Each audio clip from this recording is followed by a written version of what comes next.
Sputnik. We rode to space on the tip of giant missiles. We were driven by war, a little bit of fear and paranoia. We rode those rockets to orbit with Alan Shepard and Mercury. We rode those rockets to the moon with Apollo. When Apollo astronauts stood on the moon and they turned around and looked back at Earth, nearly 400,000 kilometers away, it changed them. From up there, borders and wars and violence disappear, and it changed people on Earth. They shared the experience of the moon on their television screens. They decided going to space didn't have to be about fear, it could be about something else. So they built this. This is Discovery. Now, it's the name of a shuttle, but it's also what the ship itself represents. Now, for the first time, our astronauts weren't only soldiers, they were teachers and scientists. Instead of war machines, we launched telescopes that could see to the edge of the universe and almost to the edge of time. With the International Space Station, we built a home for the whole world. Yes, we built spacecraft so we can explore, but when we build spacecraft, we build technology for better clean energy and medicine. Today, we have replaced Discovery with Curiosity, a robot that extends the reach of our species. It allows us to exist beyond our own consciousness, to expand the human experience beyond our home planet. We push a button on Earth and we do work on Mars. And using the technology that came from our space program, we ourselves can go beyond Earth. But people ask me all the time, why not just send robots to space? Why send humans? Because people come home, and every astronaut who's gone to space has been greeted by the whole world as a hero. NASA might send humans to Mars by 2030, and private spaceflight expands our ability to go to space, you and me. Yes, on rockets, but this time driven by curiosity instead of fear or paranoia or war. A new generation of space heroes will use their experiences to change the world, just like we have for half a century. Instead of museums full of retired spaceships, we should have museums full of space heroes. Discovery, the space shuttle, might be grounded for the rest of her days, but just maybe, if we're willing, Discovery can carry us beyond Earth again.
Maximize me, baby. Come on. Woo, woo. Throw those horns up. Throw them up. Woo. Can you get enough of that, baby? Yeah, because on this show, woo, talk about maximize. On this show, on Sovryn Tech, excess is best, baby. Woo. We take it to the heights every week. And I know, I've got a lot of new listeners over the past few weeks. Among the thousands and thousands after my appearance, I was really honored, recently on the Grimerica show, their Grimerica podcast. And oh man, thanks for having me on, boys, by the way. Well, let me tell you, if you're coming over from that and you're on your first ride with this, you are in for the ride of your life.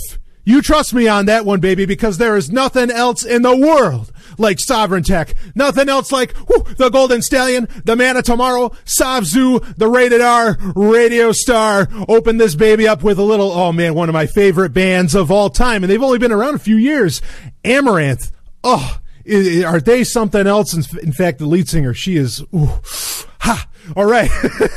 But we're not here to get into all that, but we've got a lot to get into, and we're going to get into it. Oh man, I got to start her off. So just this week, the Sovryn Tech newsletter, I know some people asked about that, but the latest issue came out, just this past week. Got another issue coming out next week. If you want to if you want to be getting this into your email inbox, or if you want to read all the past issues, just go to zog.email. That's zog.email. You can't miss it. It's right at the top of the page. It's right front and center. Well, I mean, a little to the left maybe, but it's right there, and you can fill in the form, and it'll just make sure you're not a robot. And if you're a robot, you can join too. I don't give a shit. I mean, fuck, robosexuality, rock and roll, baby. Let's do this. Woo! But in any case, sign up for this. People, I mean, I already got the reviews from the recent issue of the newsletter. People loved it. They thought the short fiction was so hot. Had a little pixel in it. Oh man. And longtime listeners know what that's all about, baby. It was awesome. Got the next issue coming out next week, and oh yes, it will. It just very, very, very exciting. A lot of the things going on. Another thing that was really, really exciting for me that I'm going to talk about in a minute was, speaking of Pixel, our very own, Sovryn Tech's very own Pixel, that being Paige Peterson, who works for Zcash, and boy, she's traveling the world. In fact, Sovryn Tech listeners have been catching up with her as she's been traveling around the world. She's recently at a crypto conference in Prague, at the Institute of Crypto Anarchy, which that had to be fucking amazing. Maybe at some point I can venture out there. I've been invited to some of these conferences. Just sometimes with my schedule, it's kind of tough. In fact, I'm going to be in Boston. If you're hearing this, so I am recording this episode this would be Saturday, the 21st of October. From the 24th to the 26th, I'm going to be in Boston at the Manage conference. That it'll be at the Boston Public Library, which is a very interesting setting for that, but I will be there. If you're in the area, hey, come say hi. I mean, I'm kind of going to be working while I'm there. I'm not going to be, speaking. It was offered to me, but I decided to not, go forward with that. So the Manage conference, it's this whole thing about, it's about AI, blockchains, cryptocurrency, the whole thing, chatbots, all this other stuff. But it's going to be apparently a very positive conference. And look, I say this all the time. I am a short-term pessimist, but I am absolutely a long-term optimist. But when I get on stage, I like to have a lot of fun.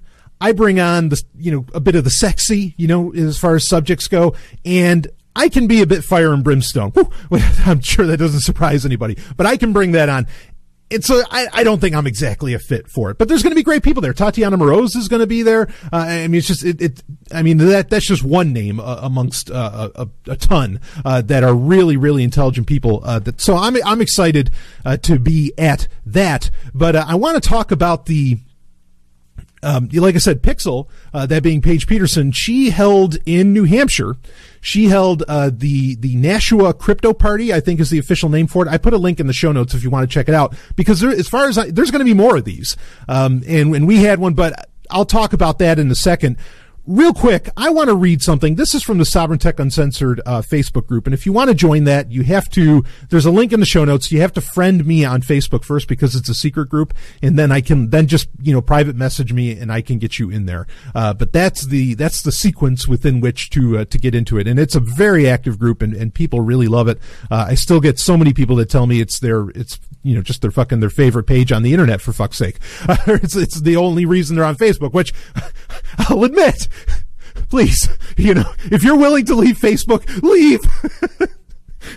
if you read this week's Sovryn Tech newsletter, or if you listened to last week's episode which both played off of each other very nicely, for fuck's sake, leave. If you don't have to be there, just go. But anyway, no, I'm honored. I get what you're saying, and I really appreciate that. I'm not telling you to leave my group or anything, but you get the point. Anyway, somebody had just some very kind words, and I wanted to read them because I have people telling me all the time that I'm touched, but but I was very touched by this. And I'm just going to read it here and leave the person anonymous, but I really, I'm so honored by this. Here we go.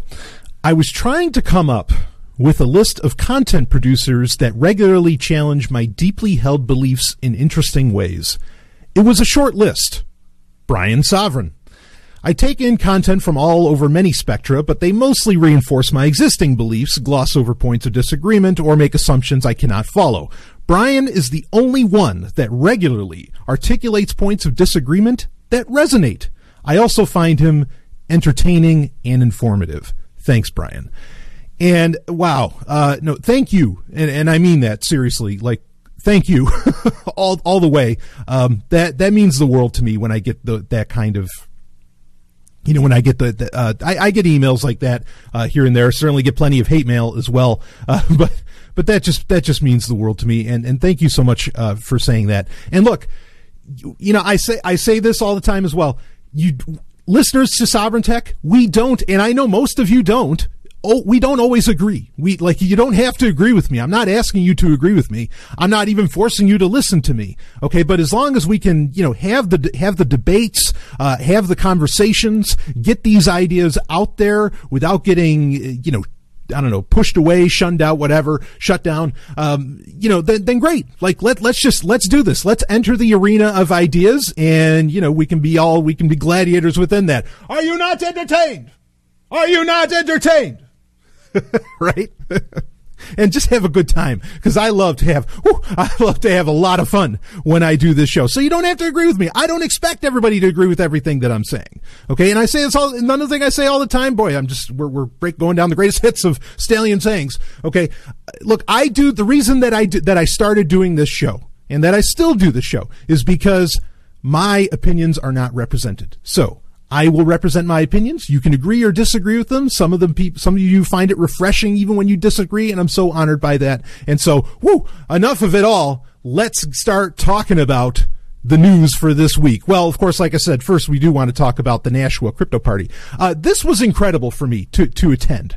Okay. And very much felt like, this is a group of a lot of disparate minds. I'm sure there are a lot of, or not a lot, but some differing ideologies. There are a lot of free staters. If you don't know what a free stater is, check out freestateproject.org. Okay. Technically, I'm a free stater. I moved to New Hampshire for the Free State Project, but just go to freestateproject.org if you don't know about that. Okay. To find out what that means. But anyway, bottom line, what that essentially means is that there were quite a few, a good chunk of the group, and there were over 20 people there at this meetup. Okay.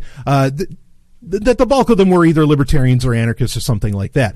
Now getting 20 people for a first off in fucking West Bumfuck, New Hampshire. Nashua is a larger city for New Hampshire, but you get my point. To get like 20 people at a meetup like this, all about crypto, talking about, Signal, using encryption, using encrypted apps, about Bitcoin, about blockchain, cryptocurrencies and all this stuff.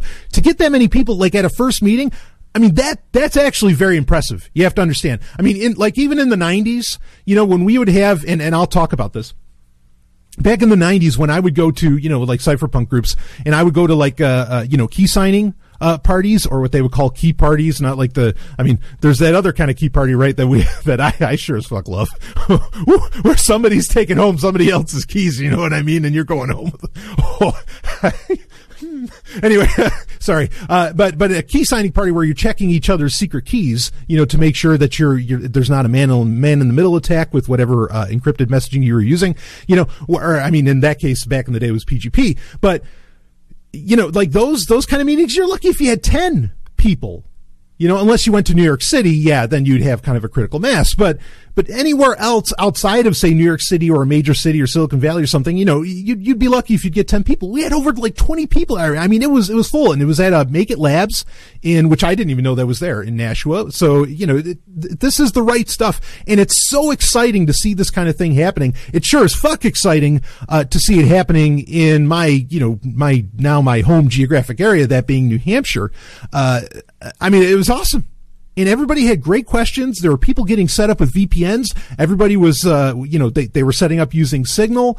I mean, it was phenomenal. And all different, like, technical levels were there. There were people who obviously really knew their shit, and there were people who were learning. And that's great. That's exactly the kind of, diversity, like mental diversity that you want in a group like that. And I thought it was dynamite. And everybody was like checking, was installing Signal and checking each other's secret keys and everything. I mean, frankly, it was hot. Like, there's nothing hot, or I mean, there's few things hotter in my opinion than encryption. And it was fantastic. It was so cool. I put a link in the show notes if you want to check it out. And there are already a lot of comments underneath. People saying what a swell group of folks. The breadth of knowledge was awesome, and the lack of ego kept the discussion positive and productive. Of course, I don't know if I brought my lack of ego, but I don't know that I was lacking in it. But other people, very interesting and knowledgeable group. I hope to meet again soon. Thank you for setting this up. Looking forward. Well, anyway, that was for one coming up, but people just enjoyed the hell out of it. It was a ton of fun. These are the kind of things that need to happen. I know there's like 2,600 meetings and all that stuff that happen. But these are so important. I can't thank Pixel, of course, Paige Peterson. I can't thank her enough, for making this a reality and making it happen, because this is how we're going to, we talk about all the time how, like, crypto anarchy, how, the open source movement and encryption and all these things are really taking over. And it's a, grassroots, for lack of a better term, it's a grassroots movement happening with it. Well, this is how it gets bigger, is doing stuff like this and attending things like this. I'll be there for everyone. Every single one of these crypto parties, unless there's something up. I mean, I will be there for every single one, and will, gladly step back and let people, get it out there and everything, and make happen and do what they need to do. But I'll also gladly join in when it's necessary. I just thought it was phenomenal. That was a dream come true. Attending that event, especially the setting, Make It Labs is great. Everybody there, it was so cool.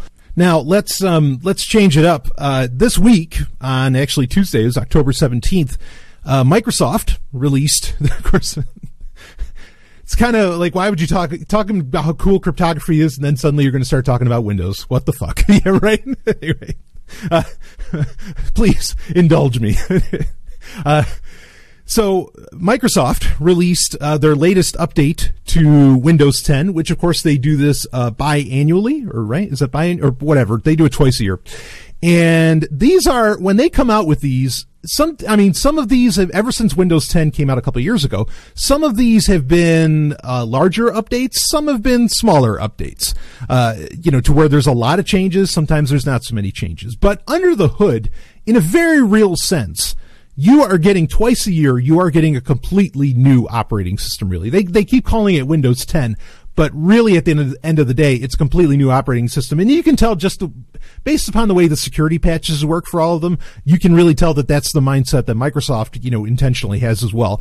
Because, they'll say they have to put out different patches for, like, say, the anniversary update. They have to put out different patches for, whatever update it is. And it's wholly different from, say, if you are just up to the latest version of Windows 10. Now, on the 17th, the latest version being, is the Fall Creators Update for Windows 10. I installed it. I've been running it all week. I'm actually recording this episode on it right now. And I haven't really run into any problems, and surprisingly, I haven't really heard of any horror stories, either coming around, because, like, I forget which, maybe it was the anniversary update where it seemed like just a tragedy. I mean, it was like really, really bad form. And lots of people were losing all kinds of connectivity, and there were, various driver functions drivers they were breaking and everything. Like, it was really, really bad. I've yet to hear that. Granted, it's only a few days in, so I'm not going to call it and say it was some kind of success or anything. But initial reports, people have just updated to it, and away you go. But again, for me, it's been stable. And as far as updates, you can really tell, like, they've doubled down even more on putting in all of these 3D and VR features. Now, your laptop or desktop, if it has enough power, is really ready to take advantage of the mixed reality, which is the combination of virtual reality and augmented reality. The mixed reality features and platform that Microsoft is creating. The headsets are already shipping from Acer and Lenovo and whoever else, the virtual reality headsets or the mixed reality headsets to take advantage of that. Now all of that's there. And you can see it when you look in your app drawer, like not your app drawer, but your apps folder, whatever, that has all your UWP apps and all the things that come automatically installed by Microsoft. You're going to see a few new ones, okay, because they're getting you ready. Hey, if you want to take advantage of mixed reality, here you go. The other features that they've put in, there is the Windows People feature. Finally came out, which is supposed to connect your contacts through disparate apps. That's finally, that's a feature that's been promised for well over a year. It was supposed to be in other updates. It's finally here. It's interesting for what it is. The inclusion of, if you have Cortana installed, especially on your Android phone, and then you do use it on your Windows 10 machine, Cortana now has way more integration with the Fall Creators Update. Now it's like official and out of beta and everything. I have to admit, like, I've tested it just because I'm a tech journalist and I want to see what the fuck it's like. This is pretty nice, and I know Apple users have had this forever with the synergy between iOS and macOS, but with Cortana, where it will push every notification from your phone to your notification bar, I guess I'll say, that you pull out from the left on Windows 10. It'll bring up, and here's the cool thing, like, say you get a text, you can actually respond to the text, like it'll put a little text field underneath the notification, and you can respond right from your computer without having to touch your phone. That is very nice. Even if you have like Facebook Messenger installed on your smartphone, it will bring up the Facebook Messenger notification, and you can respond to the Facebook message right through the notifications, right from the notification that you get on Windows 10. If you have Cortana installed on your smartphone. And that's just a couple of examples. There's other apps like Line Messenger will do it. There's other apps that'll do it. It's pretty slick how that's set up. And the notifications, are relatively handy, even though with Windows 10, some of that is a little redundant because, like, you can install the official Instagram app on Windows 10. You can't really do that on any other platform. You can, but it's a bit of a workaround. But like a lot of apps, with UWP, you can get mobile versions of apps that you have on iOS or Android, and you can just have them installed on your desktop PC. So sometimes it can be a little redundant, but whatever, it works. Actually, the Instagram app, I think, does a good job of deciding, where Cortana doesn't actually push you the notification from your mobile device for Instagram if you have Instagram installed on your Windows 10 machine.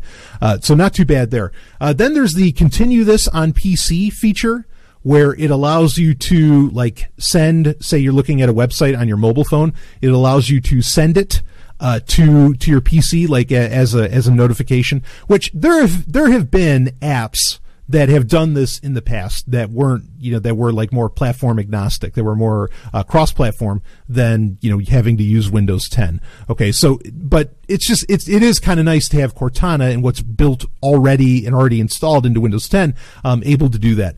So, other than that, there's little features here and there that they change things up, but nothing too crazy, and there's nothing really egregious. As far as, like there were a bunch of things that when the last update for Windows 10 came out, and I did a whole write-up on this on Medium, where I told people, okay, here's how you turn off all these ads and you turn off all this bullshit that Microsoft activated. I'm not seeing a whole lot of that in the Fall Creators Update this time around, so good on them for not doing that. But anyway, it's still Windows, and take that for what you will.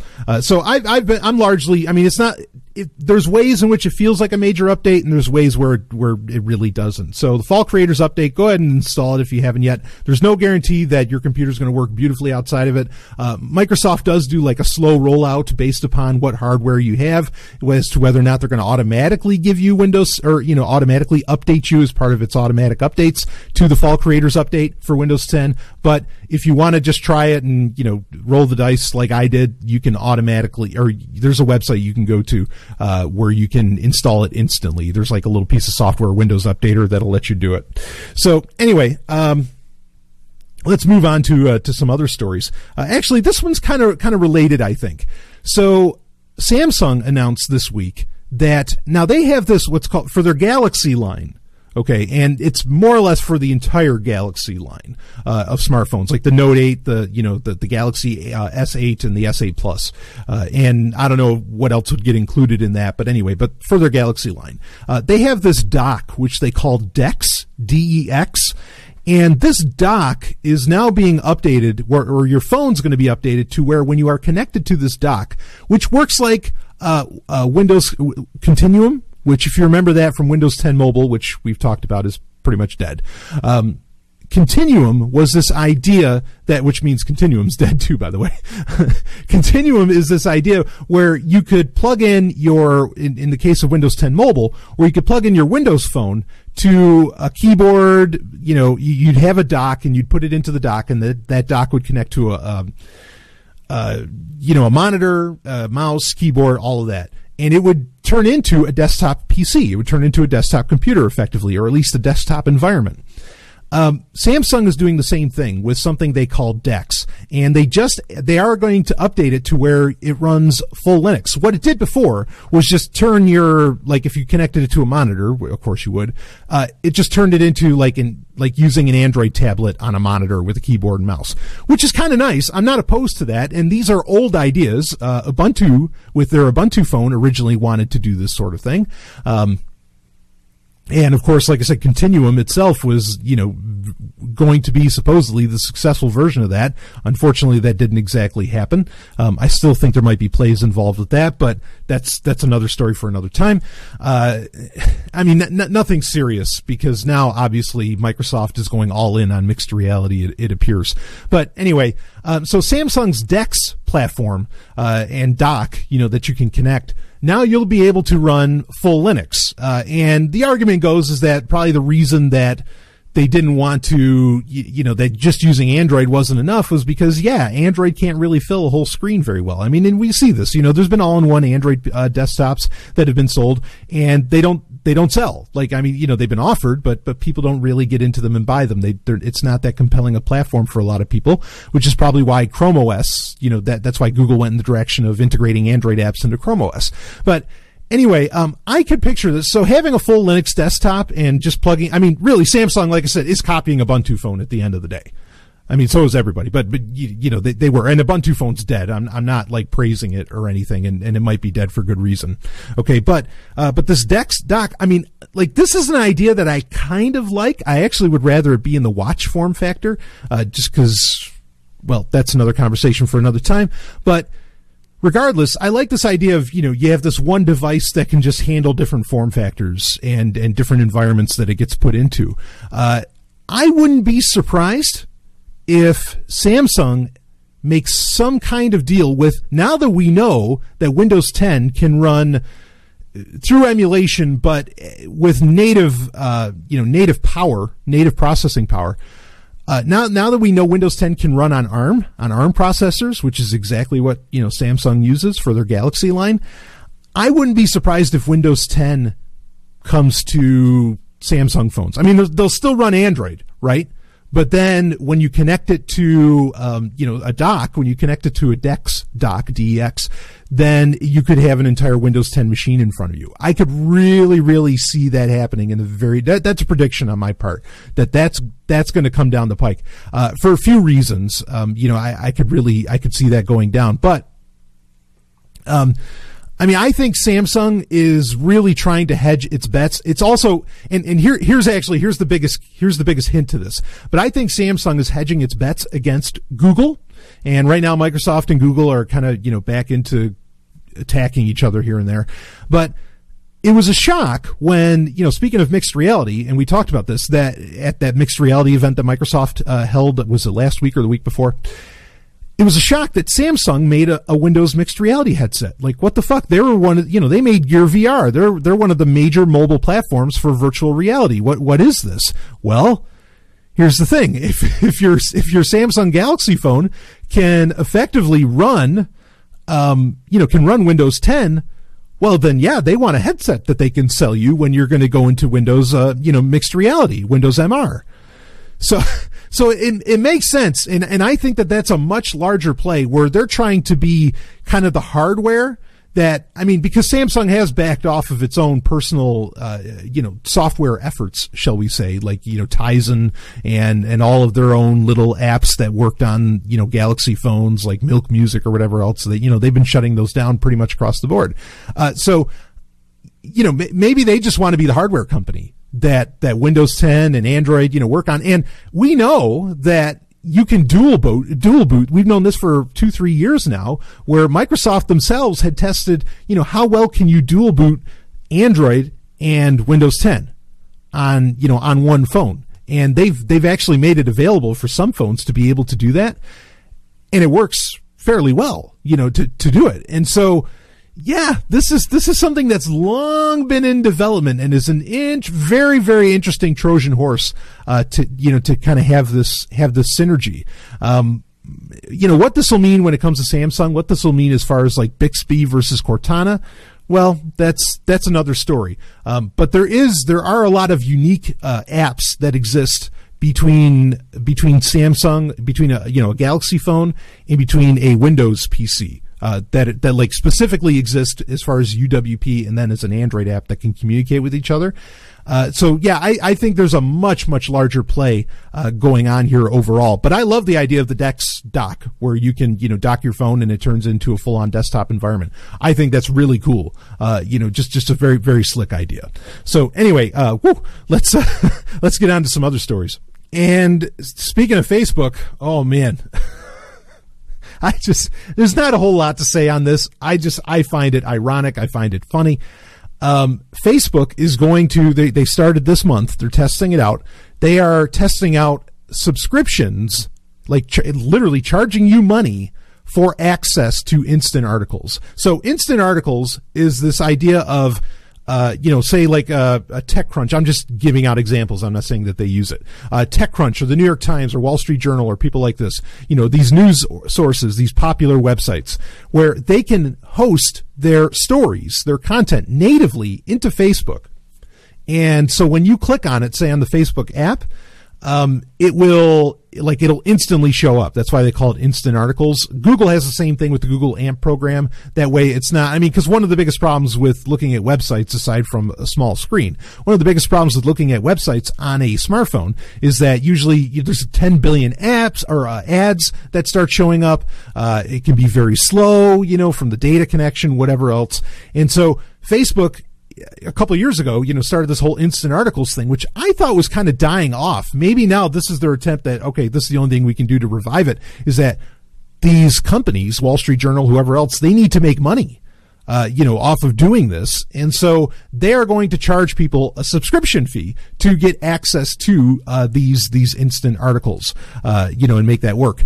I can't imagine that this is very compelling, at all.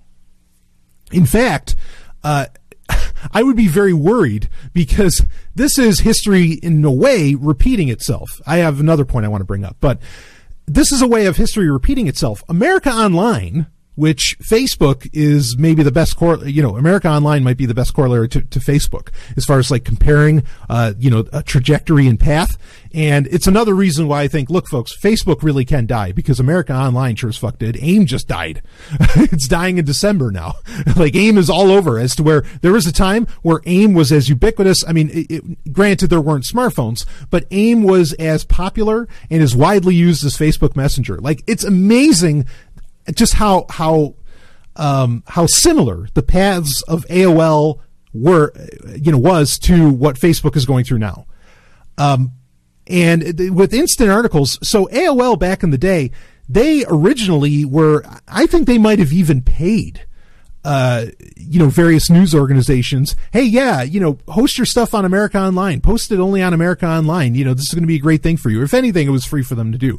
But what happened down the line was then, a lot of these news organizations got hooked into the AOL community, which understand that in the 90s, for a lot of people, the internet was America Online. Just like now, for a lot of people, Facebook is the internet. Again, they're so similar, it's scary. Okay. Well, it shouldn't be scary because hopefully Facebook will meet the same end, as AOL did. But regardless, that fucking Android needs to go. This has got to stop. But whatever. And you know who I'm talking about. I'm not talking about Android phones. I'm talking about Big Zuck. Anyway, so what happened is that, while these news organizations got hooked on America Online knew it. And eventually America Online started charging the news organizations to host their content on America Online, because that's where all the people were. Like I said, in the 90s, understand that that's really, people thought that was the internet. They didn't generally go beyond it. And if they did, it was within AOL's browser, and they still thought that they were on AOL. I mean, it took forever for people to realize what the actual full-on internet was.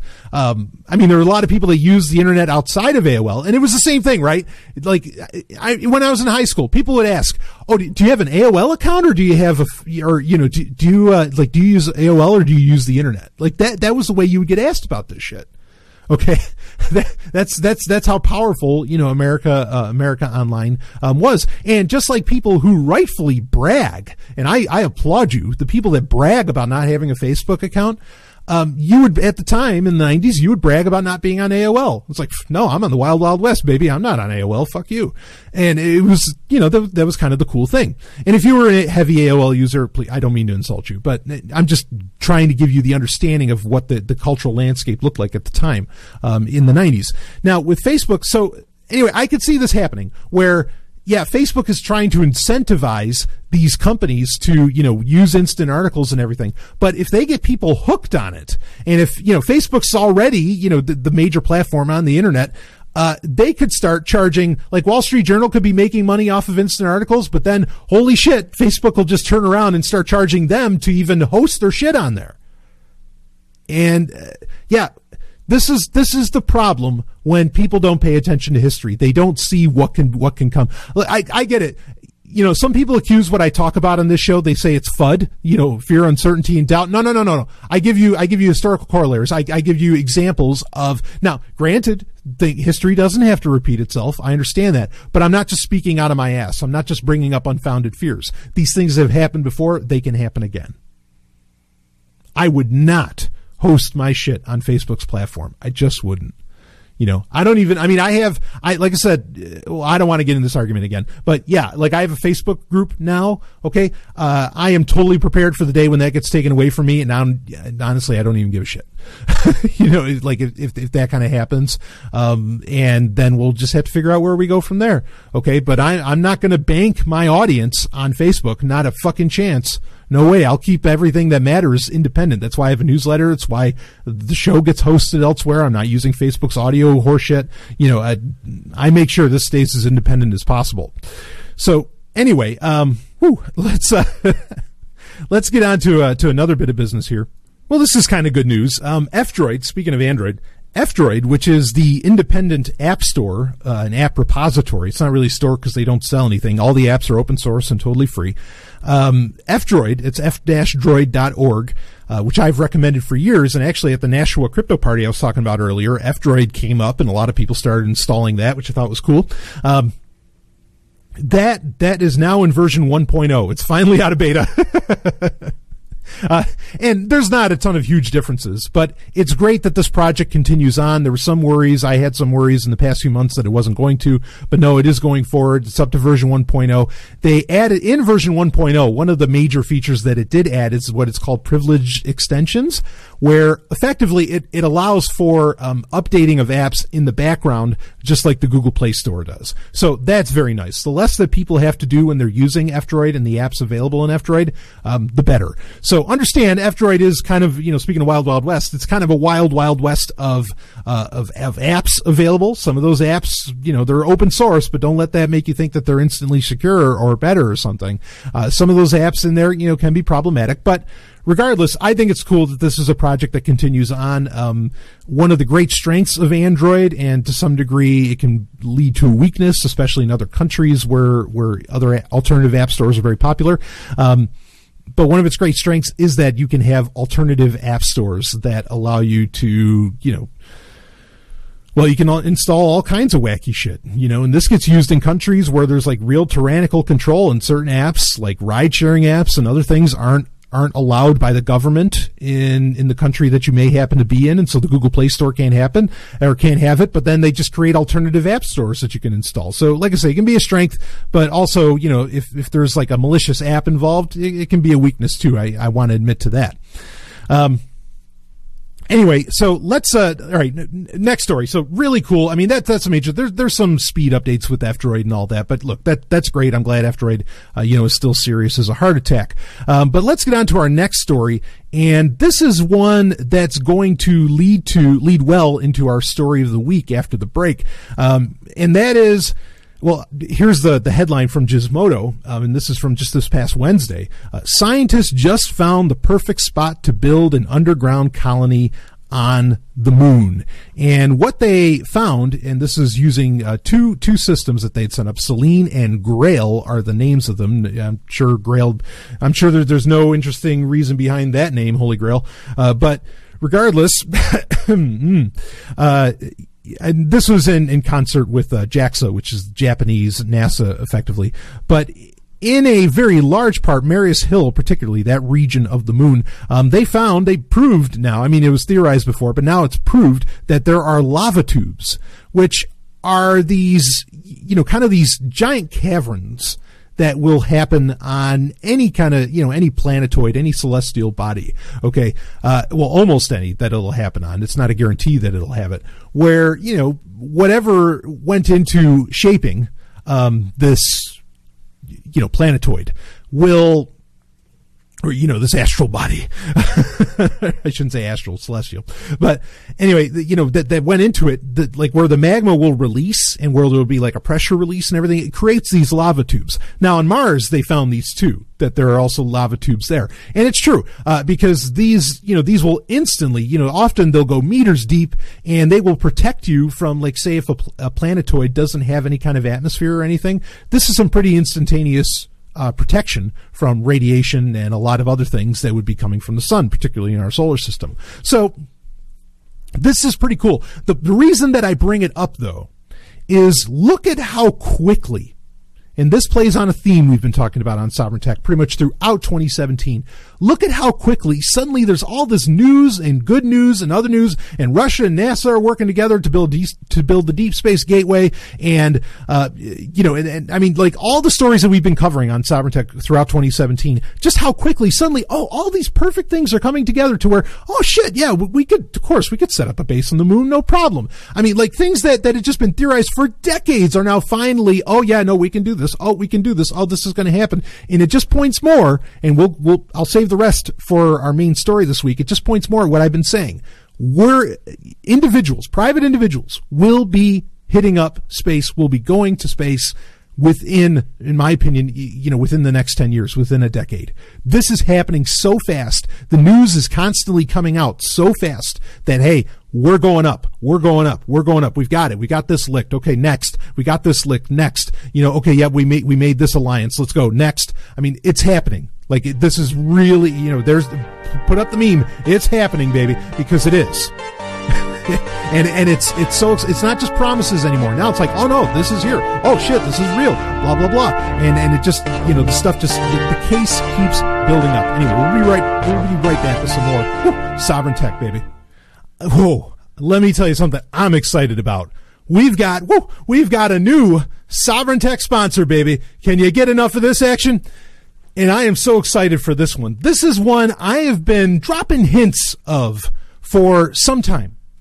usually whenever I would talk about our other Sovryn Tech sponsor, or one of our other Sovryn Tech sponsors of the many, that being CryptoCompare.com, I would mention a little something called Zencash. Well, I had so many people messaging me, and even in the Sovryn Tech Uncensored Facebook group saying, "Whoa, Stallion, great call on Zencash."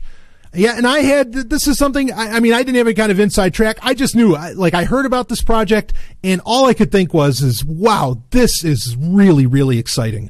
Okay. And Zencash, it did some 200%. I mean, just a crazy, crazy rise. But why did it do that? Well, in my opinion, it's because I think people are part of the reason that happened is people see, they get it. They read the white paper, they read the technology, and you can read all this. Go to zensystem.io, to find out more about Zencash. This is much like Zcash. It is a cryptocurrency that uses ZK snarks. It uses zero knowledge proofs technology, which is, I say this all the time, it's a genuine scientific breakthrough in cryptography. It is huge. I don't think people realize just how big a deal that is. Okay. And Zencash is very much trying to be, it's trying to be more of a platform than Zcash, being very, very much, they're like a cryptocurrency, in that sense. So it's trying to do different things and building it all on top of this zero knowledge proofs. And I think it is such an exciting, technology going forward. We'll be talking about it more. Again, they are a sponsor of the show. We'll be doing deep dives on it. I am so honored to have them on board with Sovryn Tech. I am a big fan of zero knowledge proofs. And so I'm a big fan of Zencash. I like what they have going on. The team over there, you have to understand, Liberty lovers, they are as liberty loving as it gets. They get it. Okay. They reached out to me. They knew, they said, "Hey, your audience, this is this mentality. This is what we want. This is the attitude. This is what we're going for. These are the people we want to work with. These are the people that we want on board with us." How exciting is that? That's as exciting as it gets for me, because I talk about this all the time, that you have so many people in the blockchain space, even just with Bitcoin itself and whatever, that they lost it. They lost the importance of that liberty message that comes along with, what can be done with cryptocurrencies and blockchain. They've lost it. Not Zencash. No. They got it. They understand. They know the deal. They know the score. They've got that whole anarchist. I mean, they're on. Okay. Trust me. They got liberty, baby. And so I want you to check it out. Zensystem.io to get involved with it. Get your hands on some. This is just a really, really exciting thing. So I'm honored to have them as a sponsor. And I'm giving them a little bit of an extra push here, with the sponsor read, because this is it's so cool. I'm so happy that this sort of thing exists, that there's so many technologies taking advantage of, again, a genuine breakthrough that is zero knowledge proofs. So anyway, thank you so much, everybody at Zen. I'm honored. Go to zensystems.io. Let's get back to Sovryn Tech. Story of the week. Boy, Zencash could be story of the week. In fact, I'm going to be doing an interview with one of the main guys over there in the very near future that I think is going to be very exciting. Because we can talk it up. He and I have we have very similar backgrounds. Let's just put it that way. And so it's going to be a lot of fun. I'm looking forward to that. But anyway, yeah. Look, folks, if you're saying, well, but wait a minute, Stallion, aren't you really big on Zcash? Aren't you really, what's with Zencash? And look, and the guys at Zencash will tell you the same, guys and gals at Zencash will tell you the same thing. There's no one wants a monoculture. There's no reason that you have to just choose one.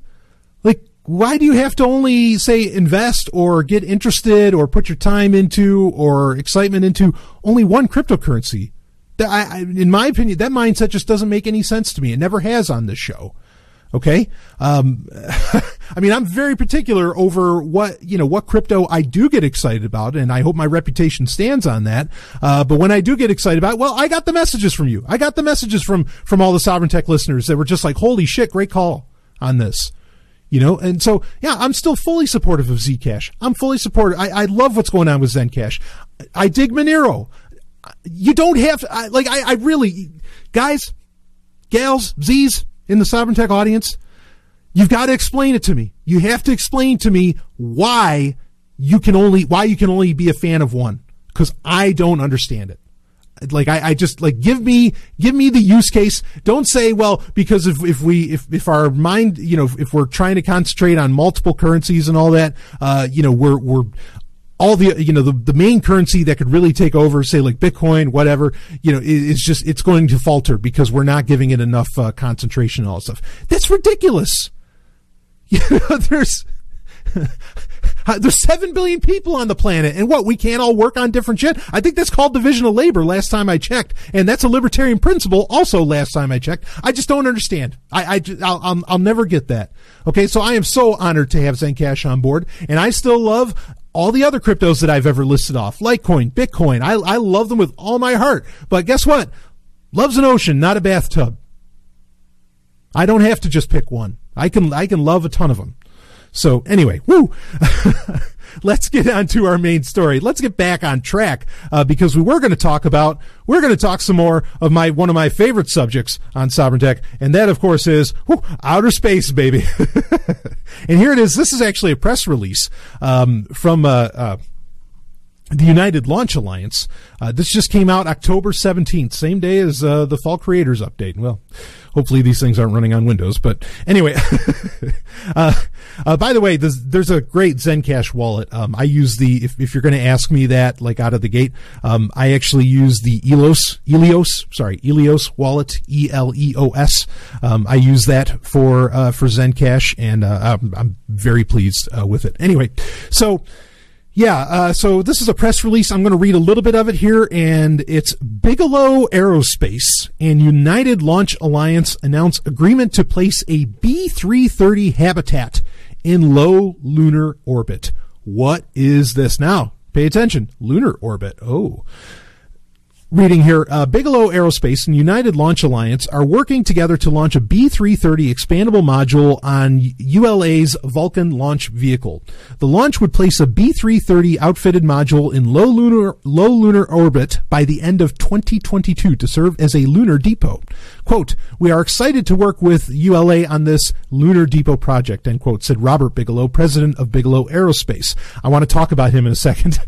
Quote, "Our lunar depot plan is a strong complement to other plans intended to eventually put people on Mars. It will provide NASA and America with an exciting and financially practical success opportunity that can be accomplished in the short term. This lunar depot could be deployed easily by 2022 to support the nation's re-energized plans for returning to the moon." Quote, "This commercial lunar depot," again, commercial, this isn't a government program, would provide anchorage for significant lunar business development, in addition to offering NASA and other governments the moon as a new exciting location to conduct long-term exploration and astronaut training, end quote. The B-330 would launch to low Earth orbit on the Vulcan 562 configuration rocket, the only commercial launch vehicle in development today with sufficient performance and a large enough payload fairing to carry the habitat.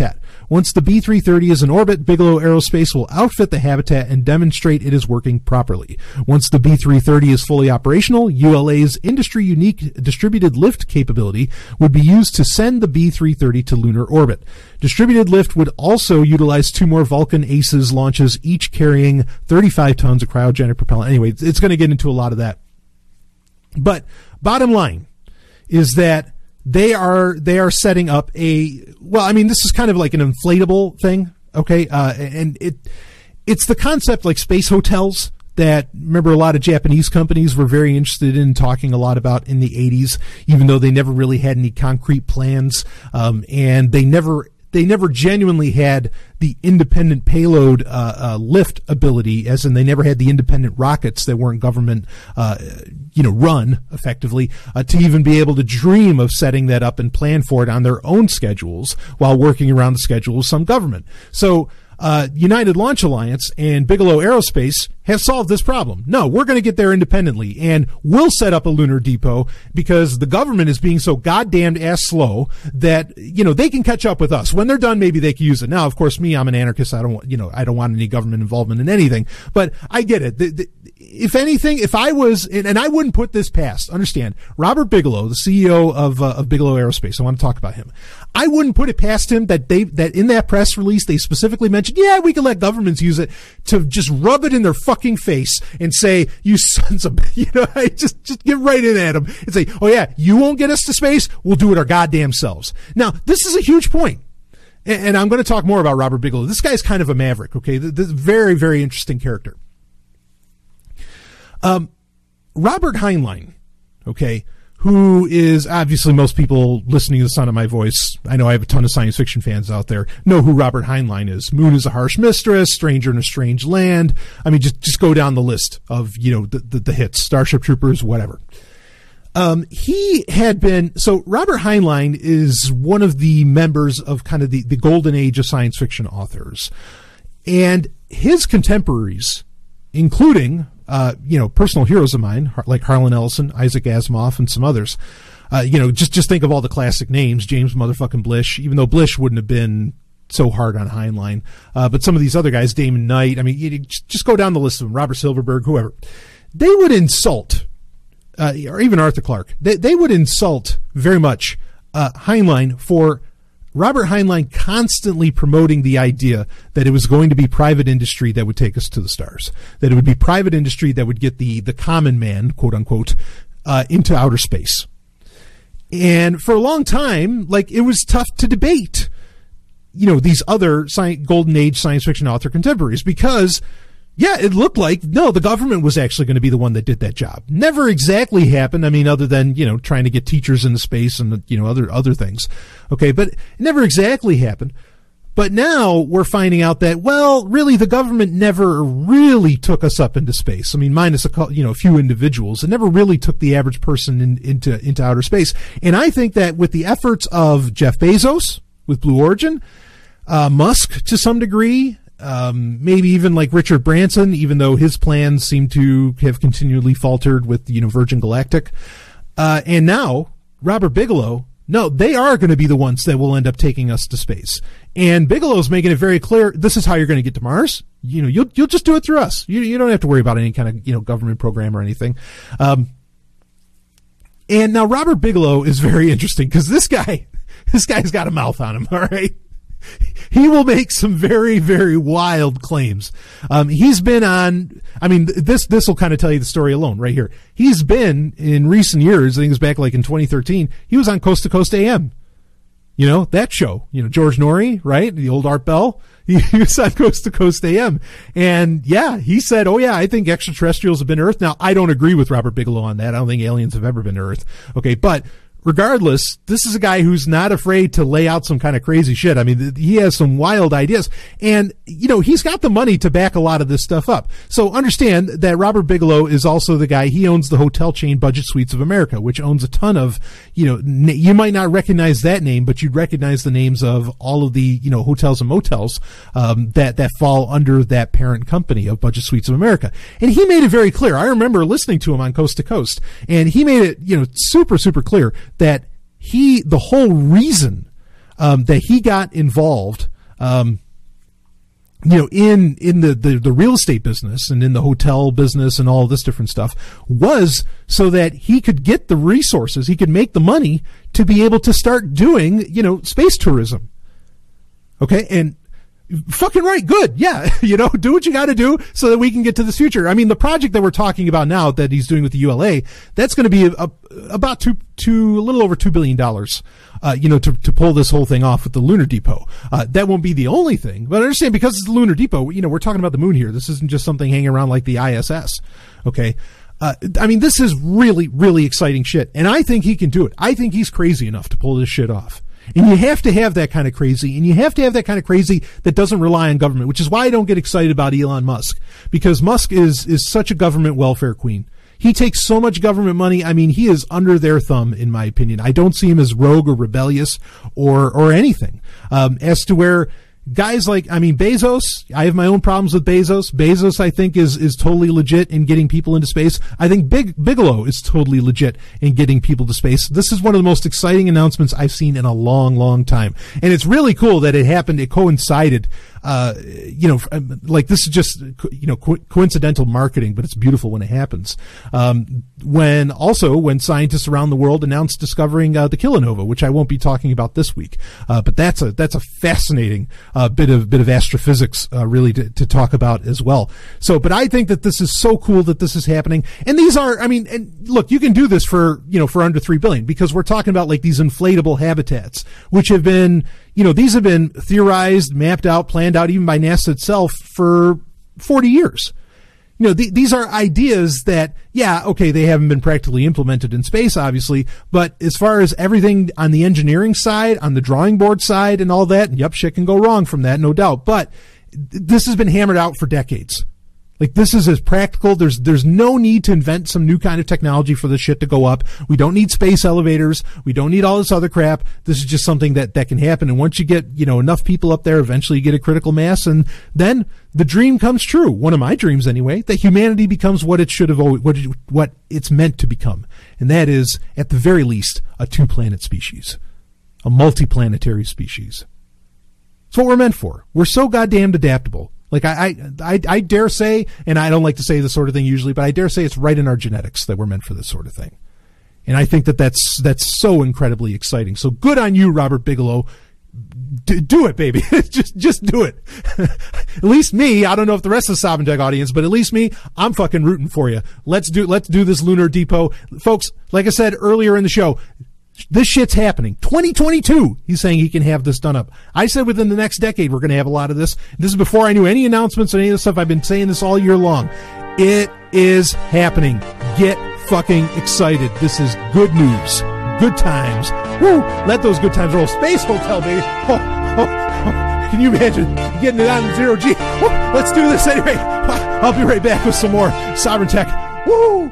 Hey, baby, talk about coins doing good. Talk about cryptos doing good. Bitcoin over 6,000. Woo! Maybe it's time. Just something to think about. I am not giving you investment, or I'm not an accredited investor or something. I'm not giving you investment advice. But maybe you want to think about, hey, maybe I should diversify this a little bit, just so I can feel a little comfortable. When something goes up, another thing can go down, blah, blah, blah, do your permanent portfolio or something like that. So you want to diversify. Here's a recommendation for you.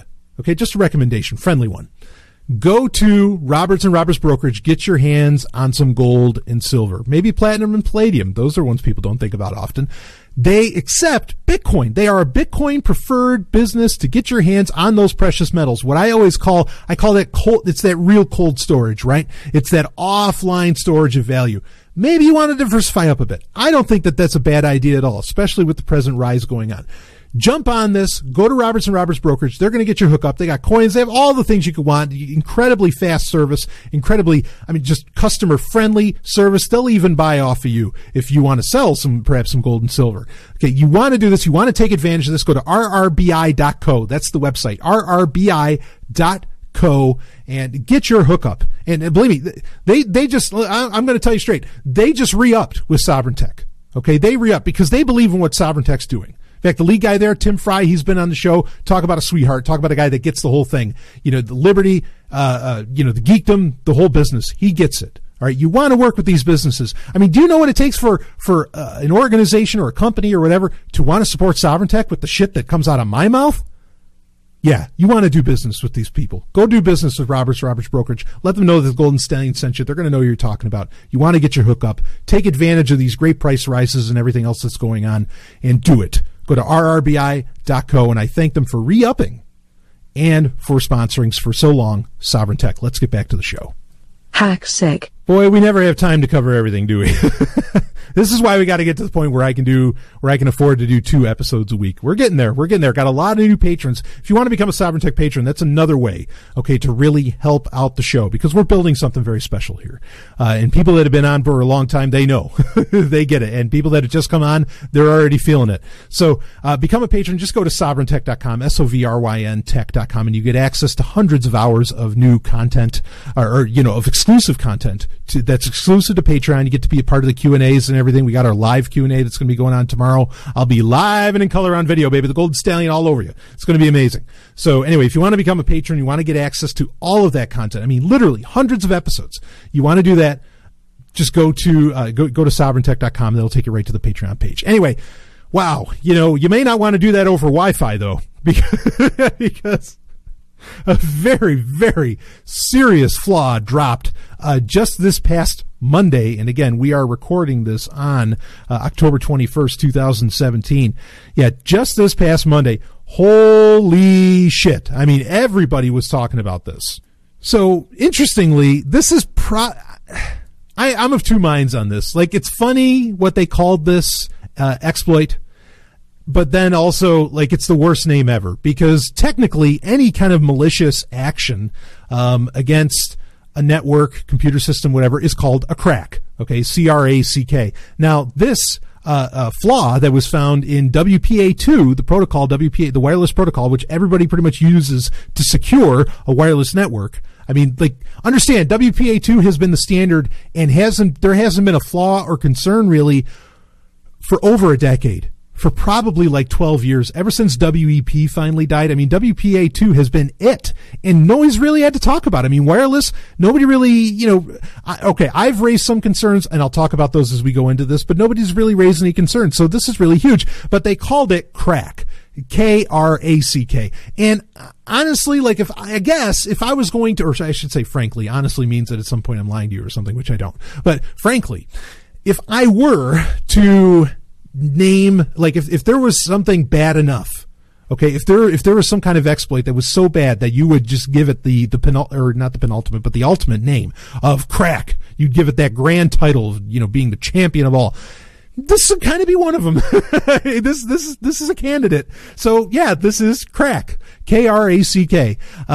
And what was discovered, and I mean, there's a million ways that this is bad. I put a link in the show notes for it. I'm going to read a little bit, and then we're just going to talk about it. And here it is. Researchers have disclosed a serious weakness in the WPA2 protocol that allows attackers within range of vulnerable device or access points to intercept passwords, emails, and other data presumed to be encrypted, and in some cases to inject, that's the key part, inject ransomware or other malicious content into a website a client is visiting.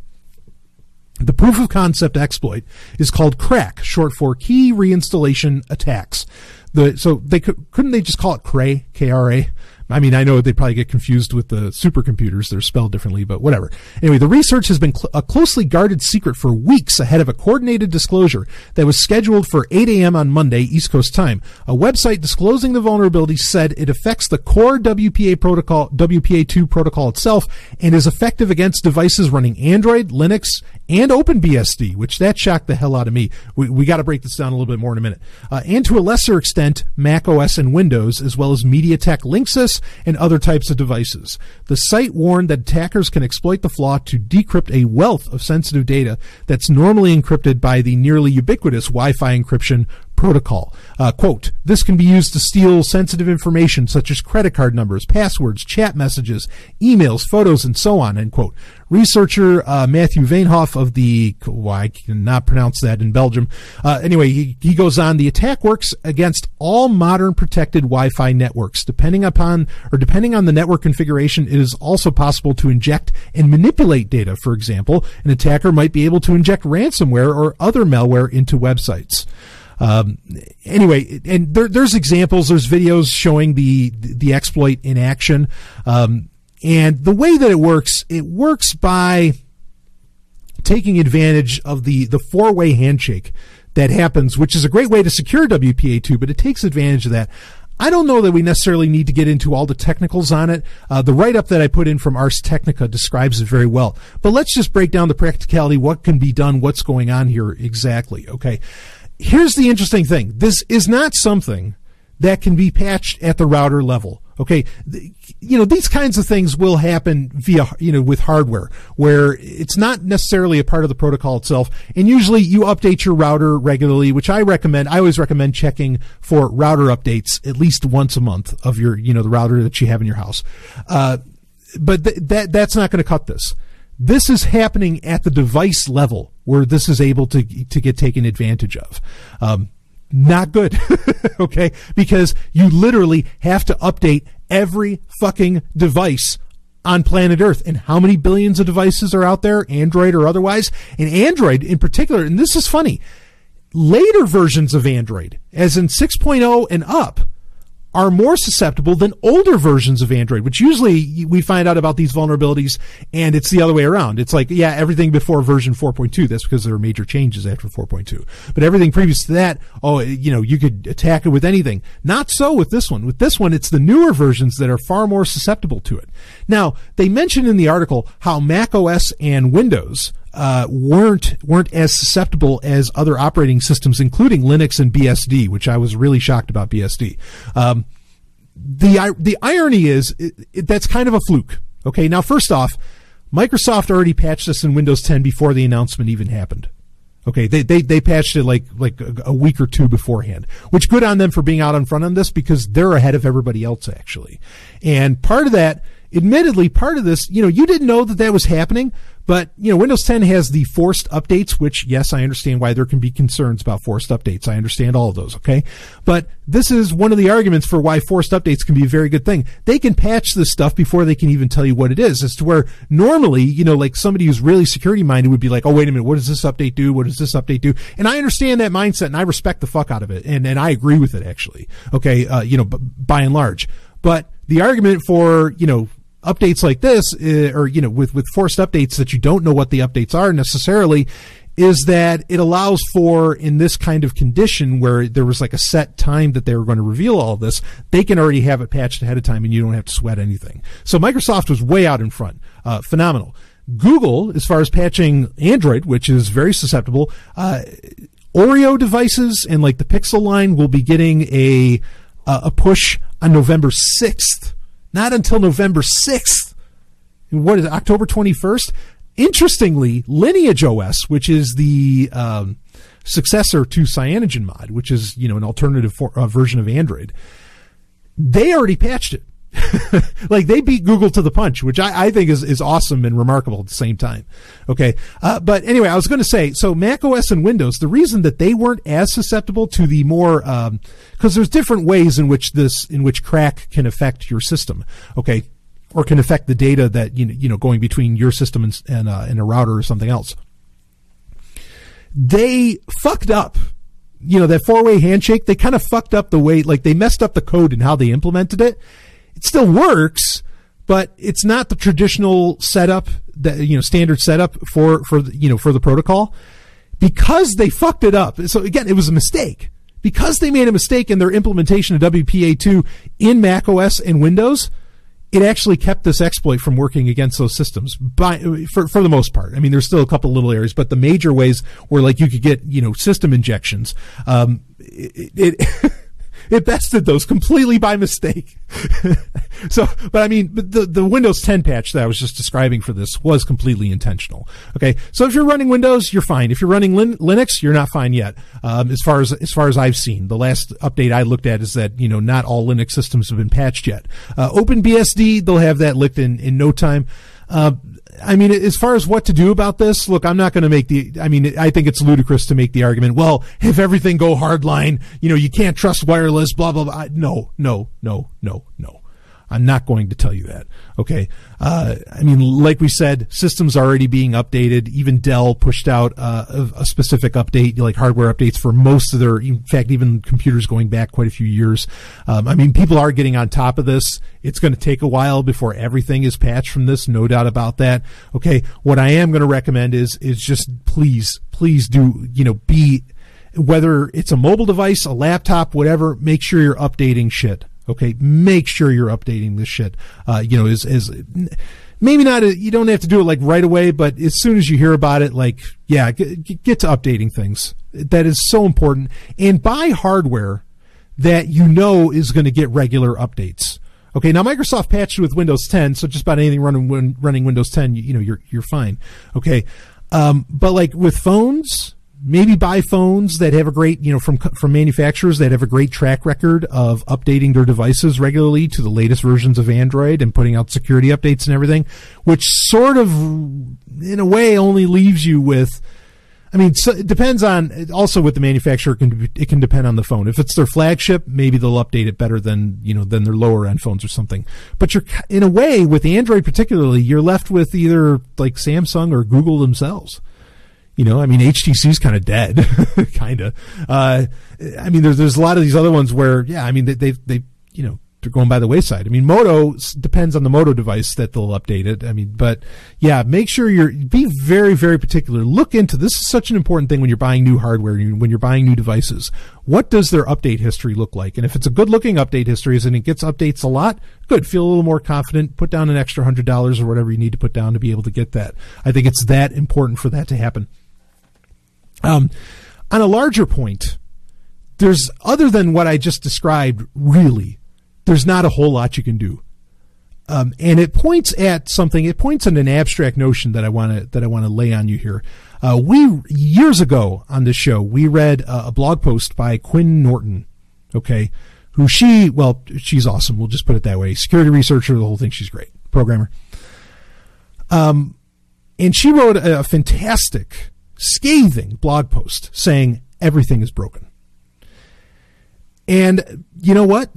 Like, I didn't disagree with her. And in this instance, I think it proves the point. Everything is broken. Okay. Now, what do we mean by that? What do you mean everything is broken? Okay, we need to get to the point where we're using open hardware like laptops from Librem, Librem, or LibreBoot laptops. We need to be looking more into, what the Free Software Foundation's trying to do with making more open handsets, more open hardware and open software smartphones so that we can, see these things more readily and do something about it ourselves. Like I said, Lineage OS patched this before Google did. They were the first ones to patch it after Microsoft. And I don't think they even had the inside track. They found out about it. Oh shit, let's patch it. And they did, and had it on a nightly. It was great. That's the beauty of, one of the advantages that can happen with open source. So yeah, like hardware needs to get fixed. Software needs to continually get more and more open source. So this stuff can, a community can fix this quicker than any company can.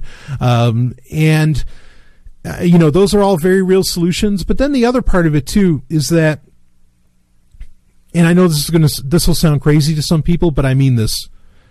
The internet, the big bad internet, the World Wide Web, blah, blah, blah, is inherently flawed and inherently broken. I mean, we didn't know because we never had anything like it before, right? When it was originally developed so many decades ago. But it's inherently broken. It's inherently flawed. It allows for, so much of the system, this has to do with wireless, which is a newer protocol and all that. So many of these things are, they're newer, but still they're based upon some of the, and are piggybacking, bootstrapping off of a lot of these older technologies. So what I'm saying to you is that eventually we need to get to a point, be it that peer-to-peer future where things are interacting peer-to-peer, maybe where some of the wilder technologies that we've talked about that are very real, that we've talked about on Sovryn Tech in the past, like Li-Fi, which is, laser-based communications instead of Wi-Fi. Again, open hardware, a lot of this other stuff.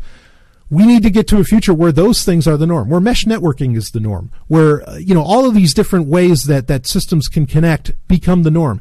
The system as it stands right now is broken in its entirety. The internet itself is inherently insecure. Just straight up. It's broken.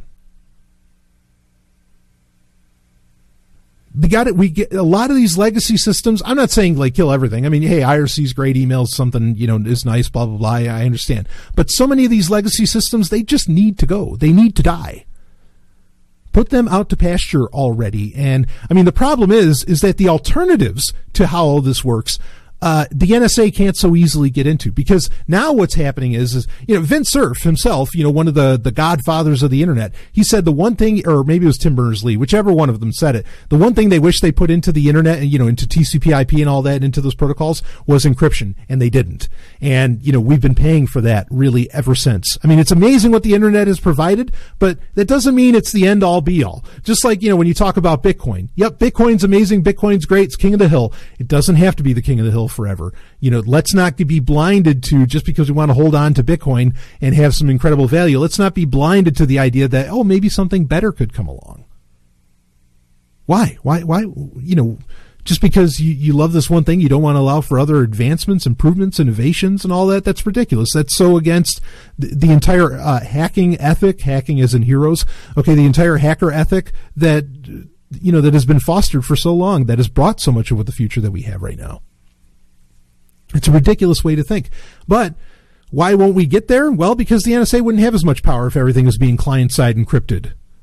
The NSA wouldn't have so much power if zero-knowledge proofs are being used. The NSA wouldn't have as much power, wouldn't have the ability to exploit. The legacy system, not just the legacy internet or anything like that, but the legacy system as in governments and all of these systems of, abusive power that exist out there, would lose a lot of control if we started using all of these technologies that are being developed right now, that are available right now, that could replace all of this bullshit, and they could keep crap like crack from happening. And you got to believe that one of these stupid, or one of these fucking alphabet soup organizations knew about crack for a long, long time and just didn't tell anybody. So let's start using the systems, peer-to-peer systems, whatever else, that actually, circumvent where a lot of this stuff would even necessarily be possible. I'm not saying that it would have inherently solved crack, but it would have been a good start, and there would have been a lot less incentive to even get into data theft and manipulation and stealing credit card numbers and all this stuff if we were using technologies where those things become meaningless. Who gives a shit about a credit card number? Good luck trying to get my private key, asshole. Sorry. Sucks to be you. Bad day. I got my shit locked down. Let's move forward. Let's admit it. Let's come down off the mountain and say all of this is fucking broken. Let's start fostering the new technologies that can fix and can keep these things like crack and whatever else from becoming a problem in the first place. I'm not saying take 2 steps backwards. I'm saying let's take 1,000 steps forward already. Don't waste time. We're talking about Microsoft earlier. Yeah, I mean, they had some really interesting ideas based upon the present device ecosystem that we live in, like Continuum and things like this. And instead, Microsoft's saying, yeah, we're going to skip that, and we're just going to go all in on mixed reality. We're just going to go all in on the next platform. Amazon with the Echo, they're like, okay, so our phone didn't work very well. We can't really sell computers or anything like this. Let's just create an entirely new market category and just leapfrog all this horseshit. Same thing. The peer-to-peer future needs to leapfrog all of this. Just get right past it and just skip. Don't bother with incrementalism. Just go all the way. And we have the ability to do that now. And the tools are already being developed, or they already exist. They just need to be implemented. Get to it. We'll be right back with some more Sovryn Tech.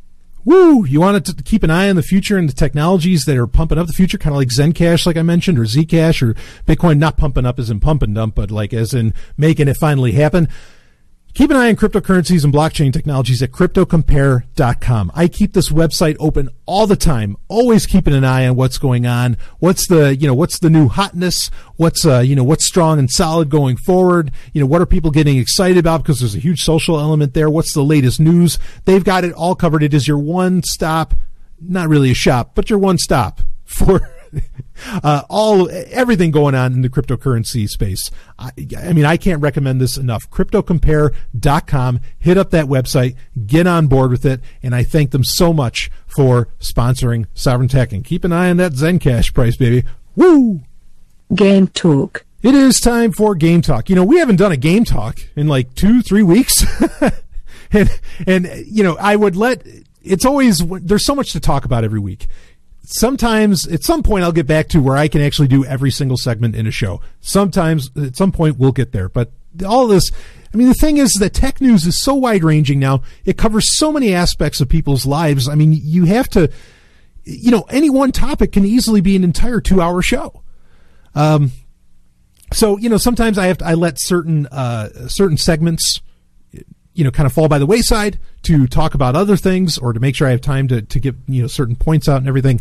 But Game Talk we haven't done in a while. So let's get into Game Talk because I've had news piling up for weeks, with this. And some of this stuff is actually is kind of interesting. One of them is the Atari box, which is coming out. Now I put a link in the show notes for this. I don't think it's meant to come out until into 2018. But this is playing off of the craze of course, what Nintendo's been doing with the, with the Super Nintendo Classic or the SNES Classic, with the NES Classic, and all of this. And they want to take advantage of that. But it's kind of unique in what they're doing because it's talking about open hardware. This is open hardware. It looks kind of like a classic Atari 2600. It just has some lights on it. It has that beige and black with kind of the grill look to it. And it is a Linux-based console, which, of course, understand, so are the NES Classic and the SNES Classic. Like, in fact, I've cracked this joke on various social media that, the SNES Classic is the best-selling Linux system in history. And it really is. I mean, and people don't even know it. And it's brought to you by Nintendo. who are not the best about being open with things. But yeah, I mean, Linux is the most popular operating system in the world right now. It just is, because I don't see any NES Classics or Super NES Classics on the shelves anymore. Who knew? Everybody's a Linux user now. Anyway. So with the Atari box, though, they're a little more honest about it. You wouldn't know that about Nintendo's retro consoles, if you didn't read about it. But they're just putting this right out in the open. It's going to sell for $249, and it's Linux based, and it is going to, spring of 2018 is going to be the release. But it's going to be a full-on computer, effectively. I mean, it's kind of a middle-of-the-road, kind of like an NVIDIA Shield TV, along those lines, or like Apple TV. But in this case, it's going to be Atari, and it's going to have a bunch of the classic Atari games on it. But it'll give you the opportunity to do a whole lot of other things, within the OS. So you'll probably be able to have, because it's going to be AMD powered, going to have Radeon graphics and all that. I can't believe in their marketing, they're putting out there that it's going to offer a full PC experience. No, I don't know that you're going to have that much power. Maybe you're going to be able to install Steam on it. You could certainly install all the emulators you want to your heart's content on Linux, and Linux has plenty of great emulators. So effectively, the Atari box could be the machine you connect to your TV that you play Super Nintendo on. You could play Nintendo, TurboGrafx 16, maybe, whatever, because it is an open system, even though it is being heavily branded with Atari. I'm kind of surprised by this. I just got to say right out front, look, I love Atari. I loved my Atari 2600. I cannot imagine that this is going to do well. I was really impressed by. Commodore tried to make a huge comeback with selling things that looked like a Commodore 64, had the keyboard, but which Commodore 64, one of my favorite computers of all time, certainly in my top 3, right up there with the Mac G4 Cube. They couldn't make it, and if you can't get the nostalgia factor from the Commodore community, which is a hardcore fucking community, you understand, I don't think you can do this. I don't think this is going to take off. Not everybody, you have to understand with Nintendo, because this is what everybody's looking at. They're like, oh, Nintendo's making money off of a whole retro thing. Okay. But Nintendo has such a diehard fan base, and they have such amazing marketing where the one thing Nintendo, while they'll shut down fan games and everything in the blink of an eye, they do allow for a lot of fan interpretation on clothing and wallets and all this other kind of merchandise. They just sort of let it ride. And I mean, they have such a powerful fan base. I mean, I'm a part of it. I love Nintendo. Even when they do heinous shit, I still love when you're a company that's put that many smiles on that many faces. I mean, come on. Anyway, Atari just doesn't have that same social cachet. They just don't. It's not. It's just. I don't think this is going to work. I think this is going to fail right out of the gate. It depends on availability whether or not I'll decide to get a test unit. We'll see. If I decide to mess with it. But anyway, I think that's interesting. Somebody actually emailed me about this after I gave my review on Game Talk back in September, which is the last one that we did. When I reviewed the Super Nintendo Classic, which I have, which, by the way, the lovely and hyper-intelligent Dr. Stephanie Murphy, I think she's playing that shit more than I am. We've been going through Super Mario World. Oh, that system is so much fun. And Star Fox 2, rock and roll, baby. But somebody, emailed me and said, Brian, you were talking so much about how now you expect the next system to be the Nintendo 64 Classic, the next retro console, which I still stand by that, because actually the patents have already been put in, I think, or the patent applications have been put in for it. They said, what about a Game Boy Classic? Now, Mike and Ryan, from Cinemassacre, they talked about that when they did their review, and they got an early review unit, I think, to where they could talk about it. They said that they wanted that to happen, but they didn't have any indication that it would. I agree with the person that emailed me, the Sovryn Tech listener. I think that's a no-brainer. Absolutely do a Game Boy Classic. Get Tetris on there. Go ahead and get Metroid 2 on there. There's a laundry list of games that I would put on that. The Kirby games for the Game Boy, or for the original Game Boy, the puke green Game Boy. I mean, because you could iterate it, especially if you're only going to sell it for $50. You could iterate it to where you would have the you could have the Game Boy Color the next year, and then the following year you could have the Game Boy Advance, which talk about a fucking selection of titles. Holy shit. But the Kirby games on the original, Kirby's Dream Land and all that, amazing. Super Mario Land, amazing. There's so many games, to really take advantage there. The one I probably wouldn't put on it, I wouldn't put Link's Awakening on it, which some people might think that's crazy because that's the only puke green Game Boy title of Zelda that you could put on there. But Link's Awakening DX is such a better game. I would wait for that. I'd put that on the Game Boy Color. I don't know. We'll see what happens. But put Pokemon Yellow on there. I mean, you could fit a ton of games. I mean, so easily. The only thing is that it would be custom hardware because the NES Classic and the Super Nintendo Classic use, other than the outer shell, use the exact same hardware. And so this is good. It would be an expensive proposition, but I've also heard that it would take new hardware to do the N64 Classic as well. But this is going to be an expensive proposition to do it with Game Boy. I think not really expensive, but by comparison. But I agree. I think that that's a no-brainer to go with the Game Boy Classic. And I would buy it in a heartbeat. I'll buy every one of these because I think they're so cool. And I case everything. I buy like these really nice hard cases to put all this stuff into, so it can last forever. Because one of the reasons that I like to do that is, in fact, this was announced in the past week, and I think officially November is when it shuts down, for the Wii, and that's the original Nintendo Wii, which, for those that forget, it's the best-selling game system of all time. Okay.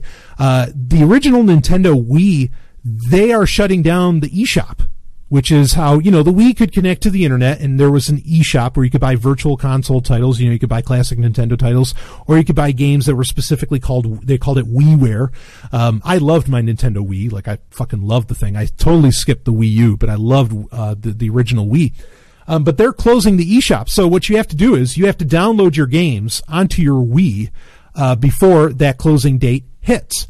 Because if you don't, they're lost forever unless you modify your system and you download the WADs from the internet or something. But anyway, so here's the problem with that, and that's really annoying, is that a lot of these, when is the day going to come? Like, I have a lot of titles that I bought through the eShop for my Nintendo 2DS, our new Nintendo 2DS XL. I have the latest one. What's going to happen in 5 years when they shut that down? Like, what the fuck am I supposed to do? I mean, I have tons of titles. Not good. I mean, yeah, I know I can get into homebrew and all this different stuff, but what if you just want to keep it simple and, just have everything be official and nice? You're screwed. Yeah, I mean, there's ways you could do it. You could put it on other SD cards and all that. I understand that, but this is a real problem that with these internet connected consoles, there comes a time where, eventually these companies, be it Nintendo, Microsoft, Sony, whoever, with their consoles, they're going to turn off, they're going to turn off their servers. That gives you access to all these digital titles. That's a real problem. The thing I love about these classic consoles is that they don't connect to the internet at all. What's on them is on them, and I know you can crack them to, or, you can hack them. It's a heroic thing. You can hack them to where you can put more games on it, and that's great. Go ahead. But let's be clear here. Like, there's a beautiful thing in what they offer to you as is. And so, having all of these systems like that, yeah, I want it, because then they're systems that can just, theoretically could last forever as long as they can connect to some kind of HDMI port, somewhere. This is going to be, and we've talked about this before because it's already happened with Android. There's a ton of Android games from like Sega and others where Sega has just pulled the games, and you might have bought them. You might have put money down for those, and they're just gone. And now Sega's re-releasing a bunch, sure, but what happened to that $5? It's very ugly. How I think that bit of future is going to go with gaming consoles, with all these digital titles, is that you can't get physical copies anymore. And where you could play like an original Atari 2600, some people still play those to this day. None of the consoles now, except for these retro consoles, are going to hold up in the next 40 years. Woo, baby. Tell you something that will hold up. Why don't you get your hands on some stickers? I know that sounds crazy, right? But go to stickers.sovryntech.com. You can get all kinds of, case badges. You can even, they have t-shirts. They have more than stickers there. But if it's your first time going, you get $5 off on your order if you use the link stickers.sovryntech.com. Get your hookup. And hey, you want to talk about securing shit, your mobile device? Go to darkandroid.info. Get a copy of my book, Dark Android, the 2017 edition, your no-nonsense guide to securing your device and reclaiming your privacy. That's at darkandroid.info. Whew, let's get back to the show. Tech history.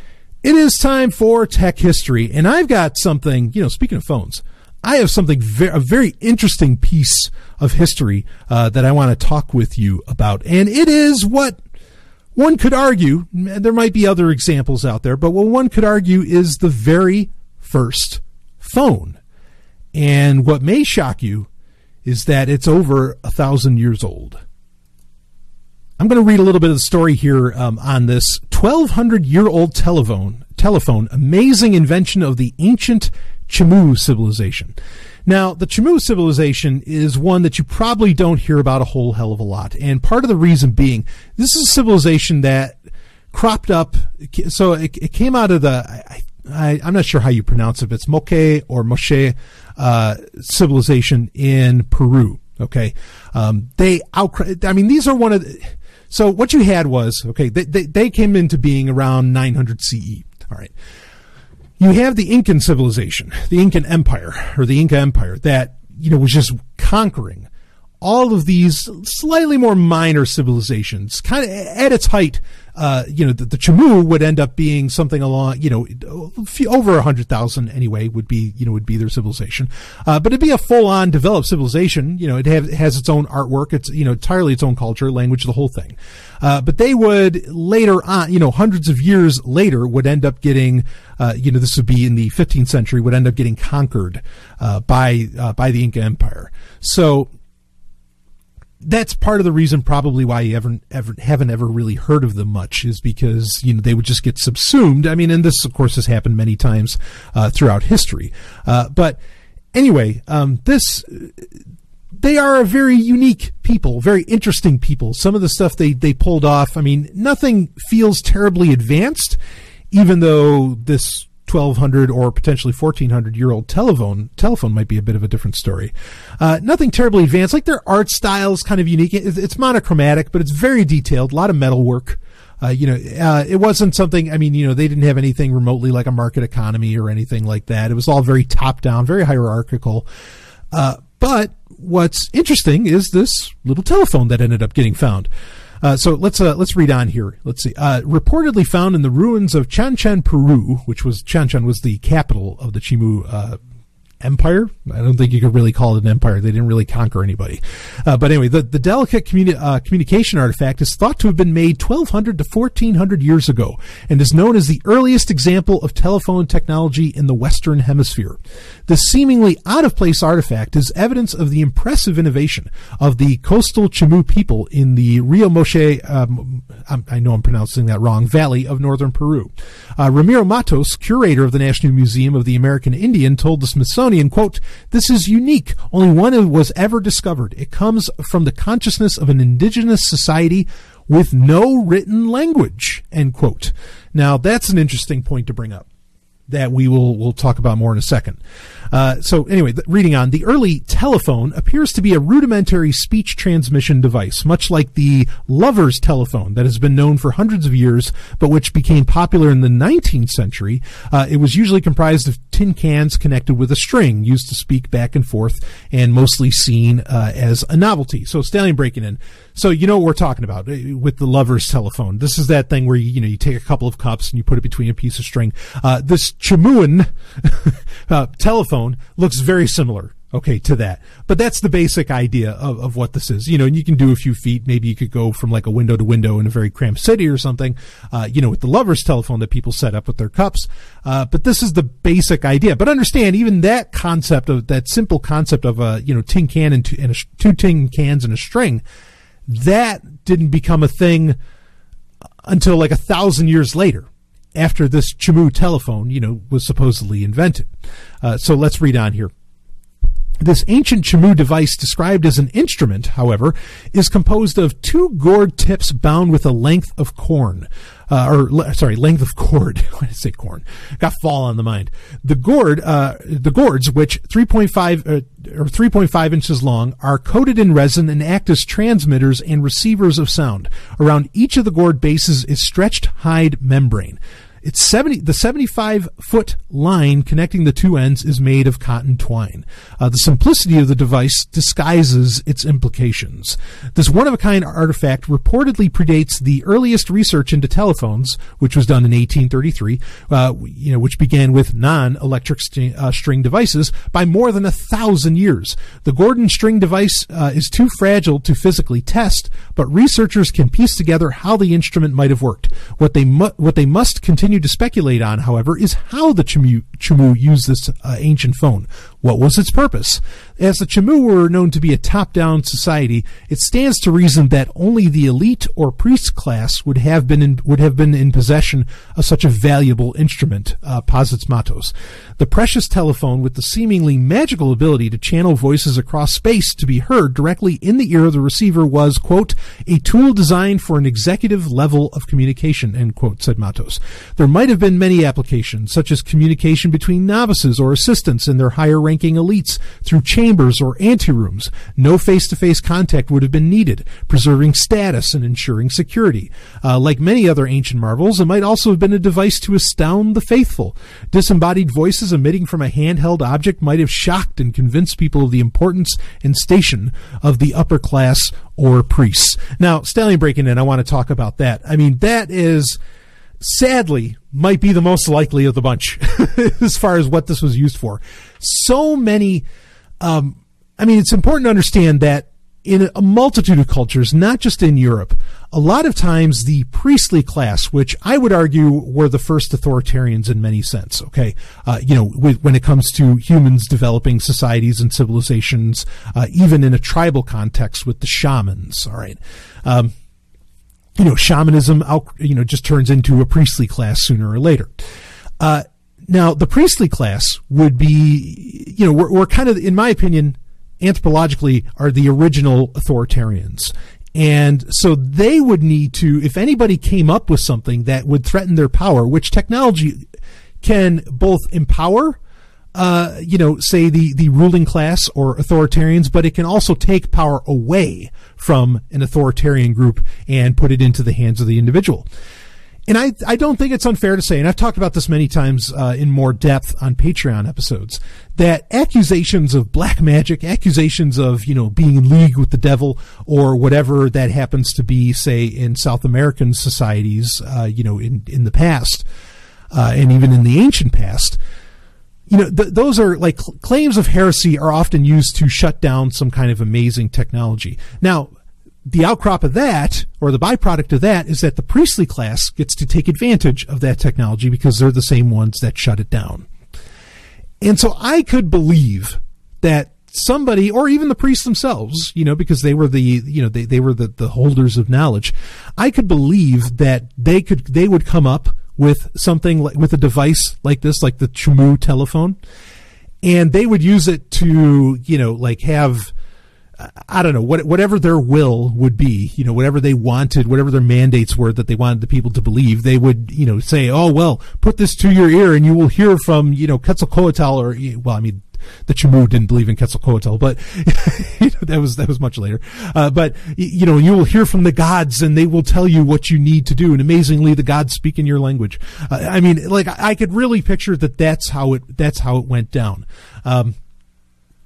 There's something to be said that during the Enlightenment, particularly in Europe, when independent study of the sciences and things like this were taken away from the priestly class, that's how you end up with the actual technological, innovations, start to get technological innovations that the individual, the everyday person, can start to take advantage of. Otherwise, before then, the priestly class was really in charge of having it. And I think, I could envision that very similar situations would happen in all parts of the world, where a priestly class or the ruling class, usually they're working in concert, if not one and the same, would keep people from being able to take advantage of this stuff. And that probably explains why they haven't found any more of these in any further archaeological digs, because they did only belong to the elites or the priests. But that's fascinating. I mean, give them credit all the same. They came up with a telephone thousands of years before much of the rest of the world. Ooh, who knew that one? We'll be right back with more. And hey, if you think about it, maybe the telephone's still controlling people. We'll be back with some more Sovryn Tech.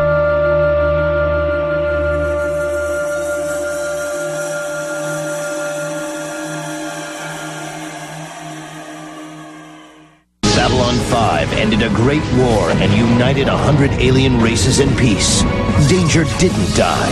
It just went underground, with new heroes and new evils to carry the torch. We need to make sure they all understand we will not be intimidated. What is wrong with you people? We have to protect him against himself. It's an entire new season of Babylon 5, with all new episodes. Babylon 5 is available for download on your favorite torrent site. See it now to experience the greatest show in television history. Babylon 5. The climax. Beloved, we are gathered here today to get through this thing called life. Electric word, life means forever, and that's a mighty long time, but I'm here to tell you, no, okay, I'm not going to go through the rest of that. Of course, people know how big of a Prince fan I am. Something else I'm a big fan of, what I want to talk about for the climax, and of course the climax is part of the show where I can talk about anything. I can talk about a movie, TV show, a book, a novel, comic book, topic. It could be anything. And I have to bring up kind of a sad subject that is relative to a previous climax, which was recently. We lost Adam West. Bottom line, we lost Adam West. He died, and I covered it on the show because definitely a seminal figure in my life, and I explained all of that then. But we have to reopen the wound a bit because, well, I mean, as sad and somber as all that sounds, an amazing piece of work came out, and it is Adam West's last piece of work, at least as far as we know, that being the animated film based upon the 66 Batman series and a sequel to the 2016 Return of the Caped Crusaders.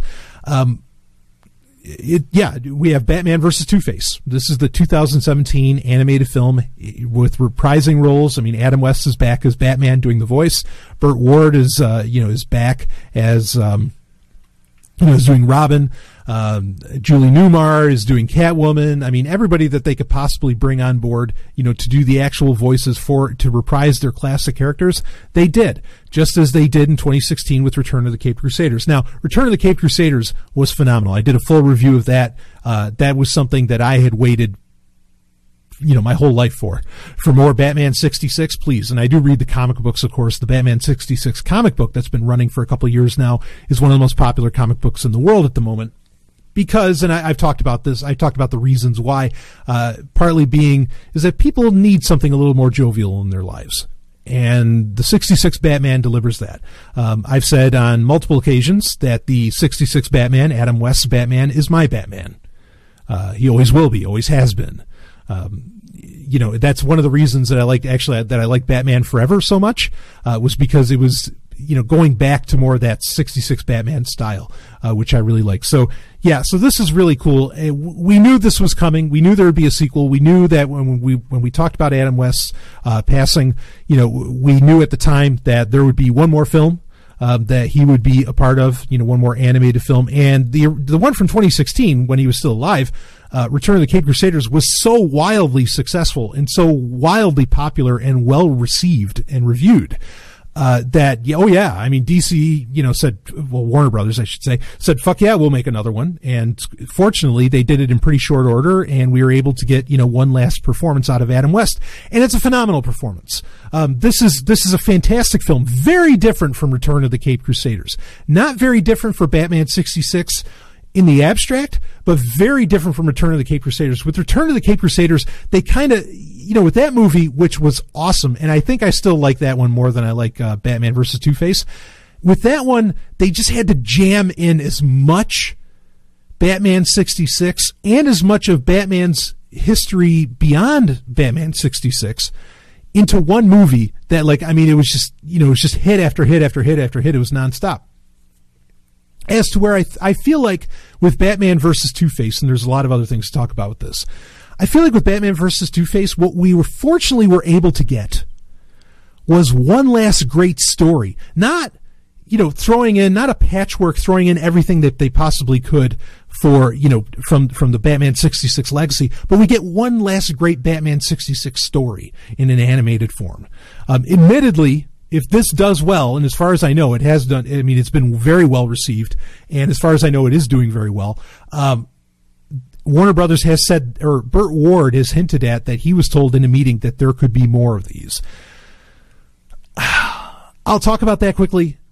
I'm not opposed to that, but there's nothing wrong also with this being Adam West's last performance, because again, he was fucking awesome. He was phenomenal.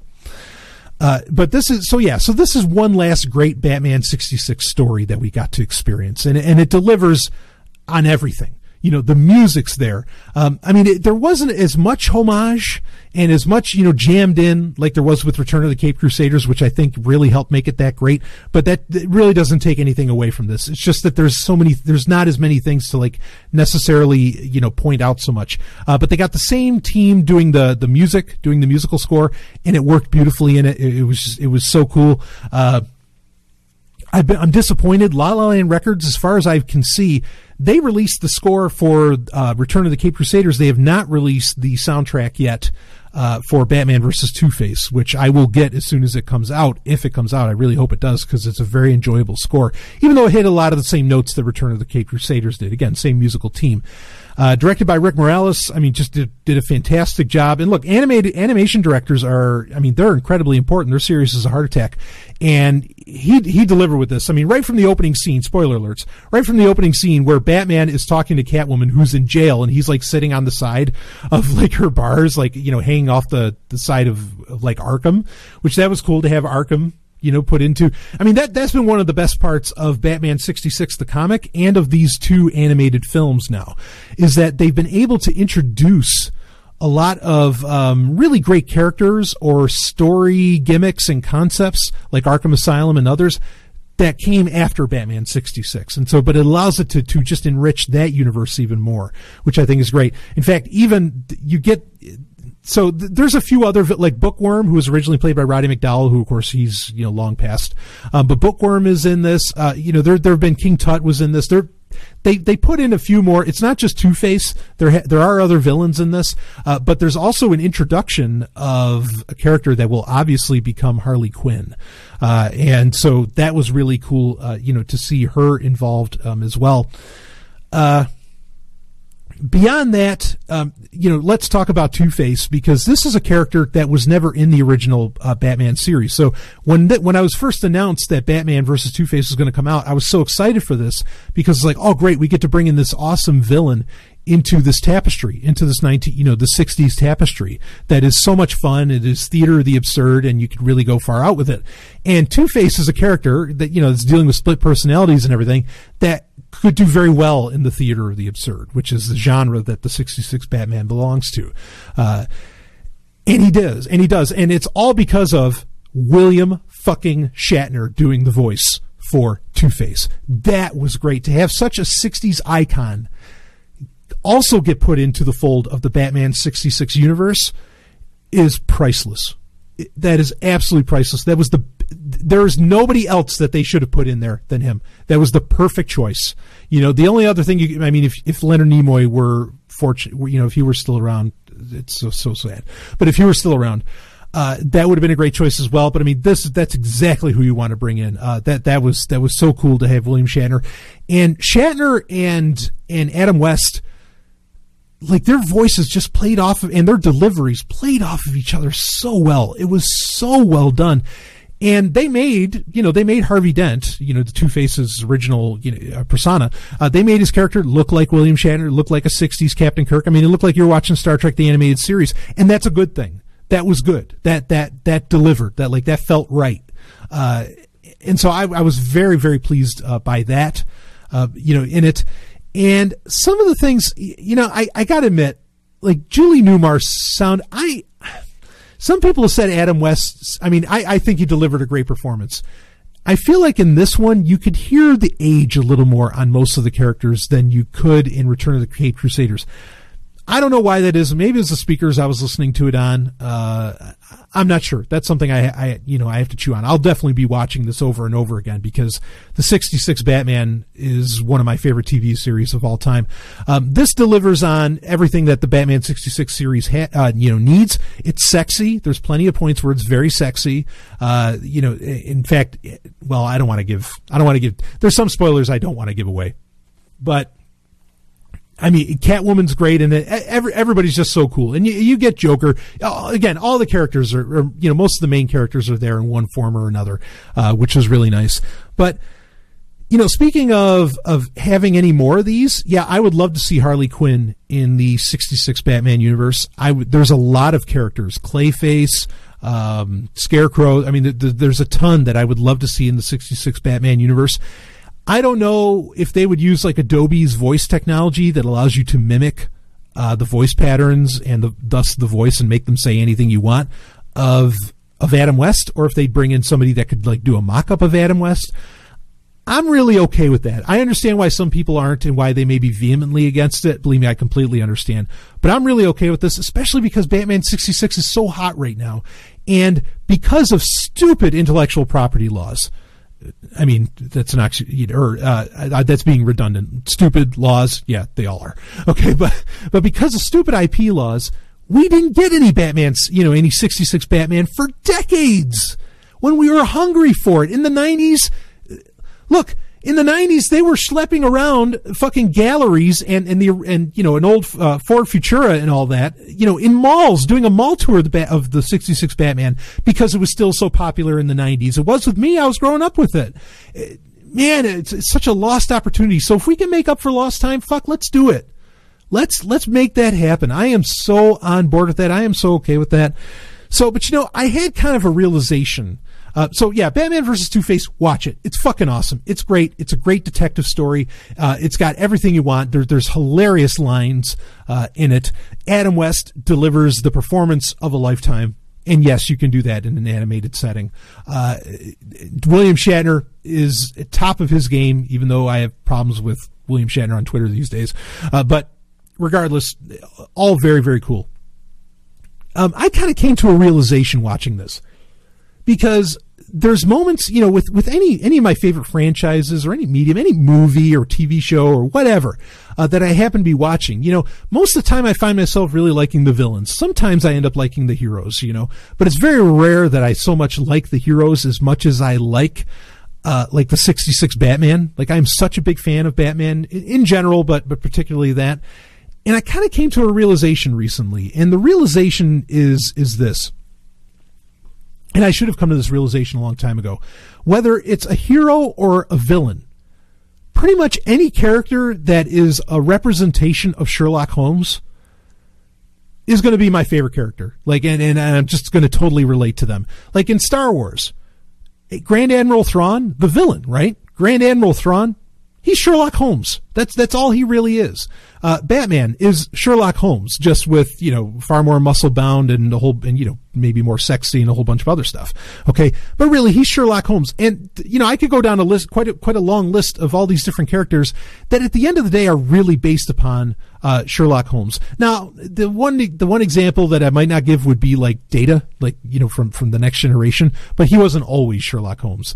So, but Picard, even Spock, and a lot of these characters, they're really in some ways, maybe not so much Picard, but they're very much Sherlock Holmes. And as I've said many times, I had the fortune of reading Sherlock Holmes at a very young age, reading the original canon.